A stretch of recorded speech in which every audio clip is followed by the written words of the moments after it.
Hey everyone, welcome back to the channel, and today I have this week's F1 news update for you all. And there's a couple of bits this week, one that doesn't fully pertain to F1, so I'm going to cover that first. And it is the fact that Formula 2 and Formula 3 team, Prema and also F1 Academy, are joining the IndyCar series next year. Yeah, they're entering the top flight of American open-wheel motorsports, which is very exciting. Will they ever make the jump to F1? I don't know, but it does seem that they are making the big jump to IndyCar. How they're going to handle it next year, I don't know, and I'm really curious as to who their driver lineup's going to be. Now, on to the second one. Fernando Alonso has announced a multi-year deal with Aston Martin, so he is sticking around for a couple of years more, which means he will be around for the 25th anniversary of his debut in 2026. Yeah, I don't think that's ever happened before. I don't think an F1 driver has been around in F1 still 25 years after they've started. I don't think that's ever happened in F1 history, so that's going to be huge. I'm very excited to see what he does for that. He's probably going to do a throwback helmet, I'd imagine. But yeah, I'm very happy to see him sticking around for a couple more seasons.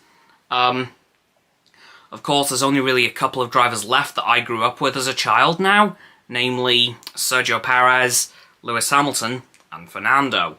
So, I'm very glad to see that Fernando is sticking around for a while longer yet. Now, on to the final bit of news for this week. The F1 2026 regulations have apparently undergone a pretty major change. Now, in 2026, F1 is moving to active aerodynamics, which means that the rear wing will change from high downforce to low downforce settings depending on the part of the track that the car is on. So they're not going to need to go on aero setups anymore. Like, they're not going to be stuck in a certain aero setup for a whole weekend, so if they make the wrong decision, it's not going to be a problem anymore. They can change it.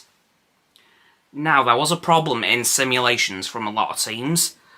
Well, currently, only the rear wing was going to be altering its downforce levels, which was causing the cars to just spin out on straights and barely turn. It was a disaster, from what I've heard. So, it seems, well, apparently F1 has now decided to make it so that the rear and front wings will alter their downforce levels throughout the tracks, so it will now be evenly distributed on the front end downforce and rear end downforce, so it's not going to be as unstable anymore. Again, I can't say that's confirmed yet, but that is what I've heard, and it's looking pretty likely because, let's face it, if you well, we've seen what happens when DRS gets broken.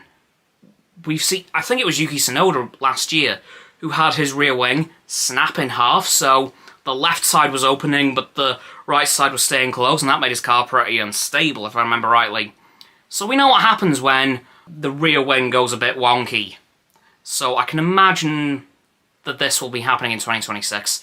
So the downforce settings for the front wing and the rear wing will be able to be changed on the fly during a lap, which is just nuts.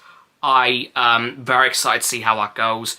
Of course, we've still got one more season between that now and then, of course being the 2025 season and the remainder of this one. But yeah, that is it for this week's F1 news update, because there's nothing else really. So please, like the vid, sub to mine and Roxanne's channels. Her link is down in the description. My button is down there, please click them. And then the bell icons to get both sets for notifications. Comment as well, because why not, and let me know what you think of all the news I've talked about today, how you feel about Prema joining IndyCar, how you feel about Fernando Alonso sticking around for a couple more years, and what do you think of the whole aerodynamic situation for the F1 2026 regulations. Once you've done that too, please follow me on my social medias. They'll be down in the link tree in the description below. That is going to be Roxanne's website. And lastly, please do share the vid with all your friends. They can join the infinite loop of liking, subscribing, commenting, following, and sharing, and around and around and around that loop. I'll see you guys tomorrow with another video Goodbye!